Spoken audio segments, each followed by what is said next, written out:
Interesting. Have anybody here witnessed a miracle lately? No. That's interesting.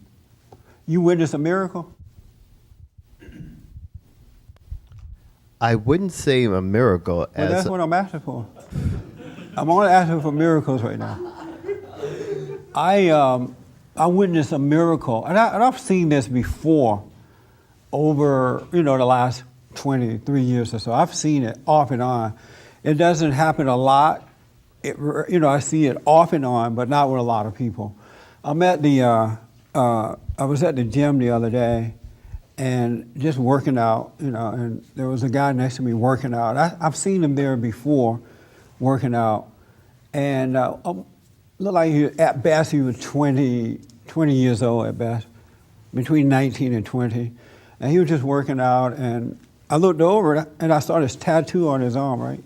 So I asked him, and I thought he was a white guy, but I think he is a foreigner, but he looked white, and all white people look alike to me.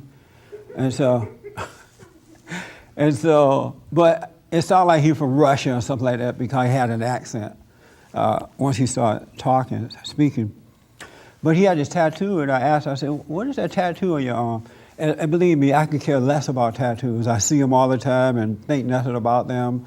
I often wonder why people write on their bodies like that, because it looked like junk. It makes your body look like a ghetto. Have you noticed that? Somebody drew something on the wall of this building on the other end the other day, and I saw it, and it just made that side of the building look like a ghetto. And I'm like, that's how those bodies look, But anyway, I asked him, I said, what's that tattoo on your arm? And he said, oh, it's my girlfriend's name. A real young-looking guy, too, And then he's like, oh, man, I probably shouldn't have put it on there now. And I said, why not? He said, because we broke up. I said, really? And he said, yeah. And I said, how long had you been dating? And he said, well, we were dating for about 3 years. And now we broke up, and you can see that he was, irritable about it and feeling badly about it. So I asked him, well, why did you break up? And he said, because of my anger. He said, I have this anger that I just can't get rid of. I've done everything to get rid of it. And people tell me to go to the gym to get rid of it. So I go work out. And that doesn't work. And they say, go play basketball. I'll do that. That doesn't work. And he says, they tell me, go and just take a walk. That doesn't work, he said. And then he said, I even go to he couldn't think if it was a psychologist or a psychiatrist. Then he finally said, I even go to a psychiatrist, and that doesn't work. And I just don't know what to do. And my girlfriend says she's not going to take me back unless I get rid of the anger. And I said, so how bad is it? He said, well, sometimes she just gets on my nerve, and I take her and shake her and make her sit down. But I haven't hit her or anything like that. And he said, I'm just fed up with it. I don't know how, I can't get rid of it. And so I said to him, you want me to tell you how to get rid of it? You want to get rid of it? He's like, yeah, I want to get rid of it. You want me to tell you? Yes. So I said, you got to forgive your mother. And he kind of paused for a moment, and then a little smile came, and he said, well, it's not my mother. I hate my father. I hate my father. I said, yeah. He said, I don't have anything to do with him. I don't talk to him or anything. And I said, why do you hate your father? He said, because my father used to beat my mother when I was a kid, and I used to watch it, and there was nothing I could do about it, so I hate him for it. I said, oh, okay, that's interesting. I said, well, then you got to forgive your father. You have to, forgive him because you become like your father. You're doing to your girlfriend exactly what you say your father done to your mother. You're becoming like what you hate. So you got to forgive. And he's like, really? And I said, yeah. He said, well, I don't know how to forgive. How do you forgive? And I said, I talked to him about the way that I said, see how you are, there's something driving you, and you can't help yourself, right? He's like, yeah, I just can't help it. And I said, well, your father has the same spirit. You became like him by resenting him. Now that spirit's in you, and you can't help it. He couldn't help it. And you wouldn't want someone hating you for something that you have no control over, right? And he was like, no, I wouldn't. I really wouldn't. I said, well, your father feels the same way. He could not, something happened to him that caused him to become angry. And that's what you saw while growing up. And he doesn't want you to hate him. And he was like, wow, that makes so much sense. And he was like, really, really just, it's like somebody turned a light bulb on. All his anger and frustration just vanished just like that. And I saw a brand new person. And he was like, wow, that's really, he said, nobody has ever told me this in my life. I've never heard this before. I never heard it. And he was going on, and he said to me, how did you learn this? Where did you get this from?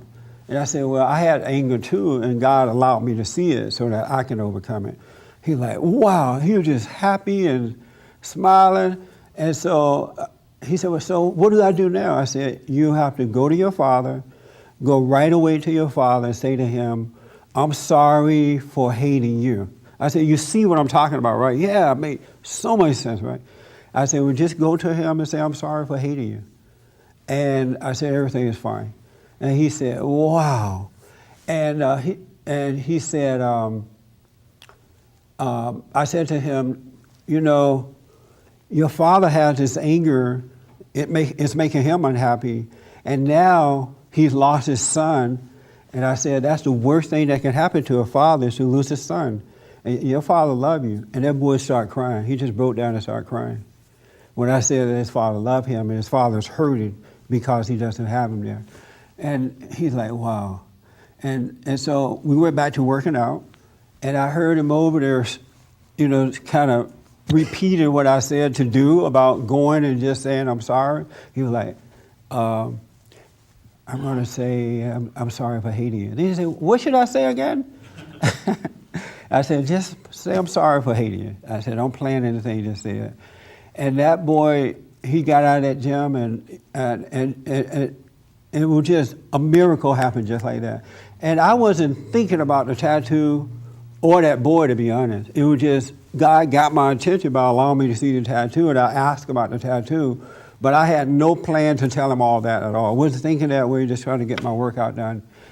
And another thing I realized later about it, when I was talking to him, there was no color. It was neither male or female. It was just having a conversation with a person that was ready to receive the truth. And he woke up just like that. He just woke up. And I thought later about it, I said, I wonder why some people can get it just like that, and they're just free. The light comes on, and they are free, and they can go now and live. Where with others, it can take 50 and 60 and never years. They never, ever get it. It doesn't matter how many times they hear it, they don't get it. They don't wake up like that. It's something doesn't happen, you know, where they just wake up and they got it and they move forward. I know in my own life, when I saw it, you know, when God showed me, I just woke up, and it was just done. I woke up and ready to live. And I wondered about that. Why is it so difficult for most people to see that kind of truth and just wake up? And I was so blessed to witness that happen, you know. And it's not the first time I've seen it, but this time it was really, really a miracle for me to see it happening like that, because it was so unexpected. You know, I thought I was just asking about a stupid tattoo, but it was more than that. That boy needed to hear that. He was ready for it. God wanted me to talk to him, and God reached out to him, and he changed. Isn't that amazing? Yes. That's the way it's supposed to be. That is the way to wake up. And so I was talking to some of the employees about it this week, and I asked, why do you think some people don't get it? It takes years and years and years to get it, but then another person, you just speak to them and they wake up, they get up and walk. They can now see. I literally saw a light come on in that guy. All that stuff, the heavy load, the darkness that was covering him from worrying and being angry, it vanished away just like that. It was like someone turned a light on in the darkness. And that was like, I'm like, wow, that's a nice miracle when I thought about it later. It's amazing to me that you can just wake up like that and live. And most people don't. Most people are stuck, absolutely stuck. So that's why I asked, have you witnessed a miracle lately? I guess nobody here has, huh? So I asked my staff, some members of my staff, why do you think it's so difficult for some people to wake up when others can hear, a few can hear and they have it and they go. It's just there. And one thing that we concluded, one of the biggest mistakes that's made is that we are taught in the wrong way about it before we wake up. You're taught by God, that you have to do this to do that, you have to learn this and learn that. And this boy, he kept saying, I never heard this before. So it was brand new to him. So there was nothing in his way to cloud God from getting in there and just waking him up. He didn't have to unlearn anything. He didn't have to think about scriptures. He didn't have to refer to anything that he learned. So there was nothing in the way. He had heard, someone else witness that they woke up like that. So there was nothing in the way. It allowed him to wake up like that. I believe that's what it was. Because I know for me, when I sat down that very first time to pray, I had no clue of what's to happen. None at all. And so I was open and ready to receive it and change just like that. Isn't that something? What a miracle. And I was as blessed witnessing that as he was to receive that. Just out of nowhere at the gym. That boy hurried up and got out of there too. He did, just happy as a lark. He was like, wow, this is great.